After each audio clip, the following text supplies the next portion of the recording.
Okay.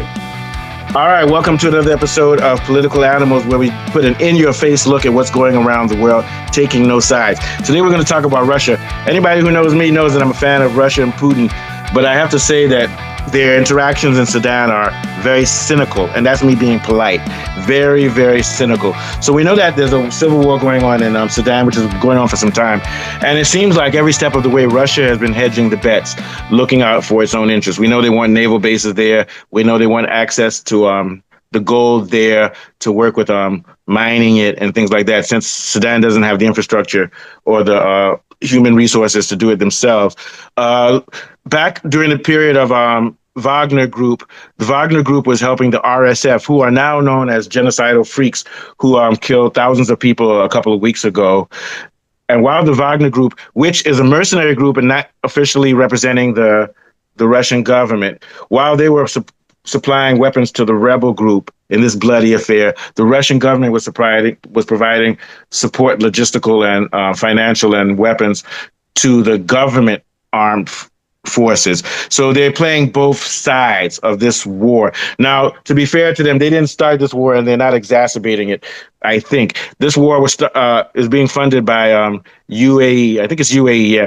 And we all know that the U.S. is hands is in this conflict, keeping chaos in this area. But as an African, I still find it sort of cynical, and I don't really appreciate the fact that Russia, whether or not it's to blame morally for this, I think it is a little bit, is thriving off of this war instead of pushing for some sort of peaceful resolution. Because I think that Russia and China, if they really want to show the world that they're standing on a higher horse than the U.S.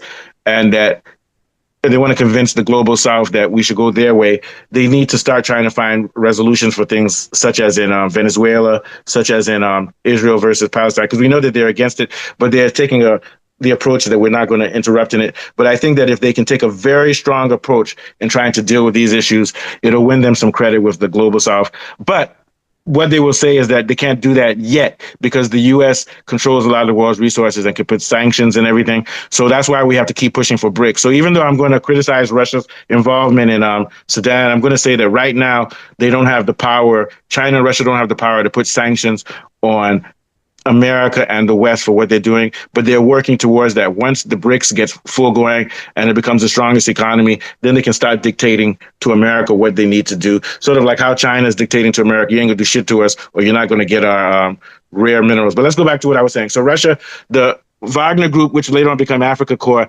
after President somehow died in a plane crash. RSF was still getting help from Africa Corps, which was when absorbed into Russia. But since 2023, Russia has moved away from helping the RSF and is fully behind the Sudan armed forces, which is a good thing. But we know that they're in there because of gold. There was a gold, I think it's called Mero. Mero is the name of their gold company now. It's changed names now because it's now owned by Sudanese people. But we know that Russia is backing it. I want to get the exact name. So the name of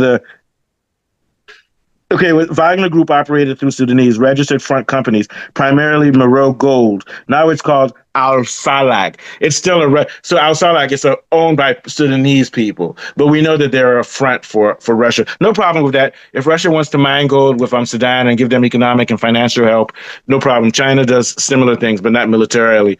But we just want to say that Africa, we need to keep a close eye on Russia and deal with them. But beware, it's like doing a deal with a wolf. You know, you do a deal with a wolf, but you have to always remember they're a wolf. I don't think, if you look at the history of Russia, they've never turned on Africa.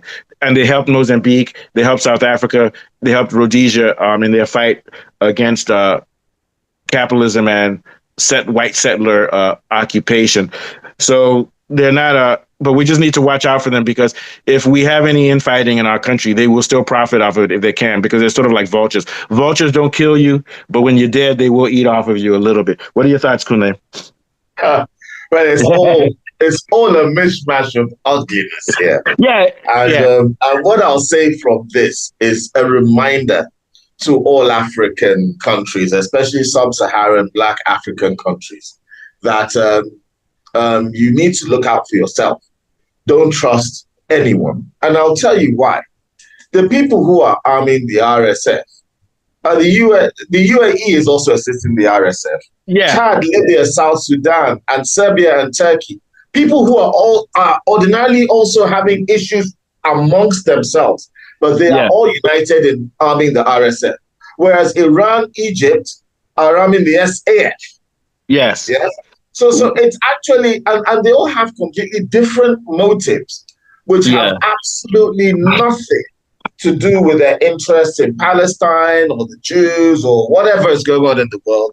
They all Or in have their Sudan own or in interests, Africans. Yeah. It's and money. they're all complicated. And in some instances, you see some of these countries arming both sides. Yes. So it's a real mix. And the UN has actually warned that countries should stop pouring arms and weapons into this conflict in Sudan because they're all competing. It's like another rush for Africa. And all Yeah. the countries I mentioned are all participants in this mad rush for Africa because we know Sudan and Congo and these countries. I mean, Traore said it very well. He said that if these Western countries keep saying that we're poor, why do they refuse to leave? Yeah. Traore said that if we're so poor and we're such a shithole, why won't you fuck off then? Why do you refuse to leave? Plain and simple, man. Yeah, because we're not poor. You need our shit. That's why you refuse to leave. Yeah. So my thing is that, and this goes, part of the problem here is that you're having a conflict in Sudan. You're having conflicts in Congo. We're not talking about it anymore, but it's still going on. Congo's having issues.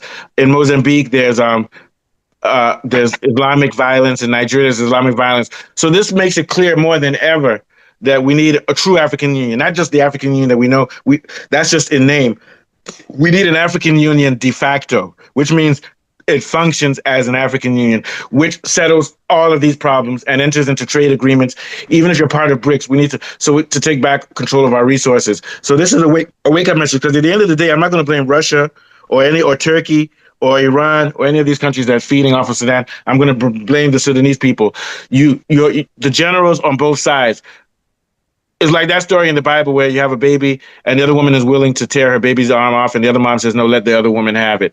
So the question is, if I'm a military person in Sudan and I want power, am I willing to kill all my people in Sudan just so that I can have power? But we also have to remember the Sudanese war itself is based along lines of the Arab versus the Africans. I think the RSF are the Arab.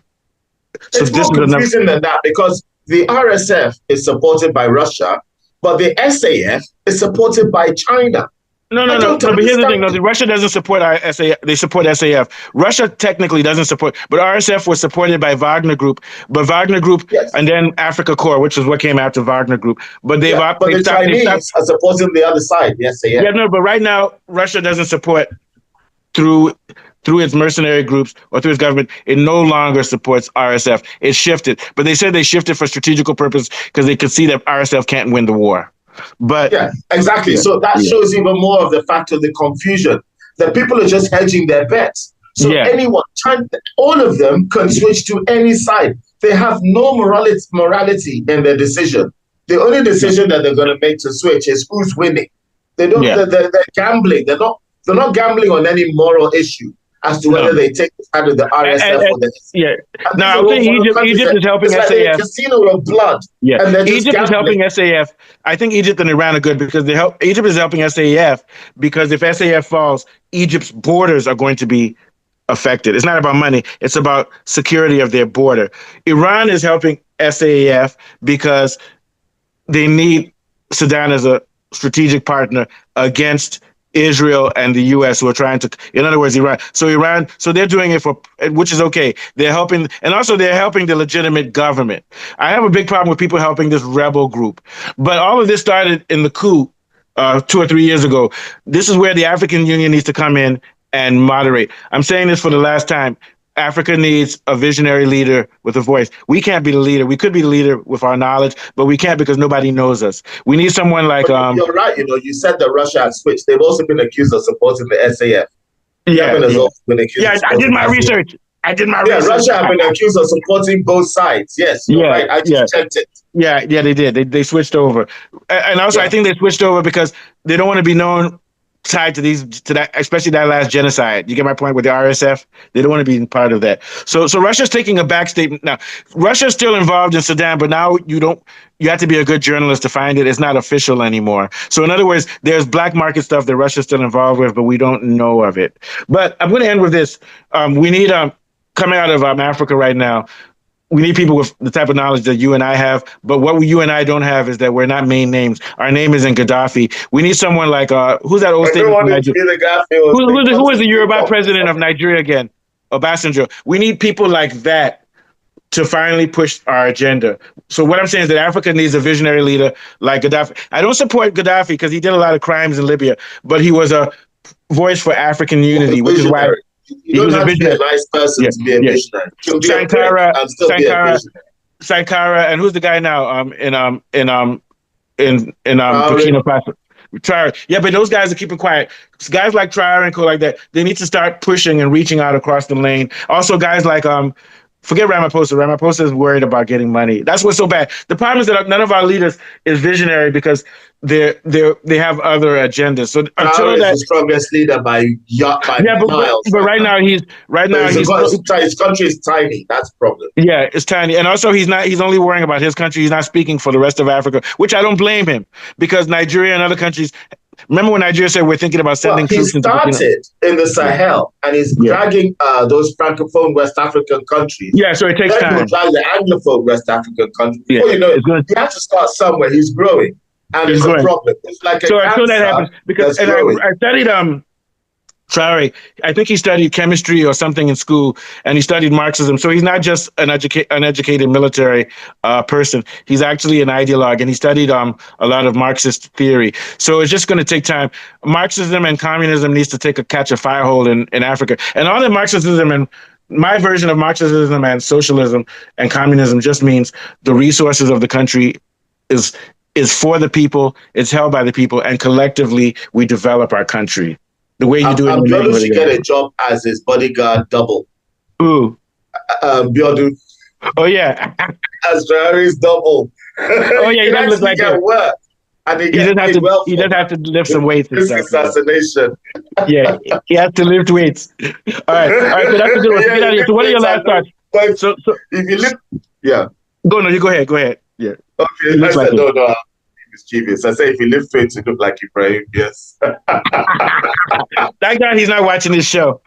All right. Okay, so Kool-Aid, take us out. Last thoughts about Russia's. We're not trying to diss Russia, but like everybody else, they're profiting off this shit, and we need to keep an eye on them, keep an eye on China, keep an eye on everybody. Go ahead. Yeah. So we should always remember and never forget that this is a struggle between. For Africa's dominance and success within its own region and its own spaces.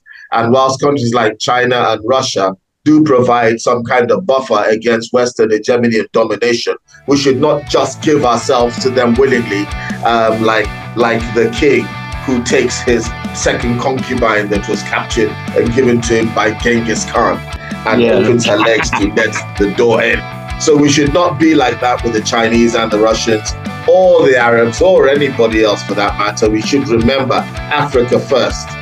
And from myself and Mustafa, we do bid you goodbye, farewell. Don't forget to like and subscribe, and we'll see you on the next one.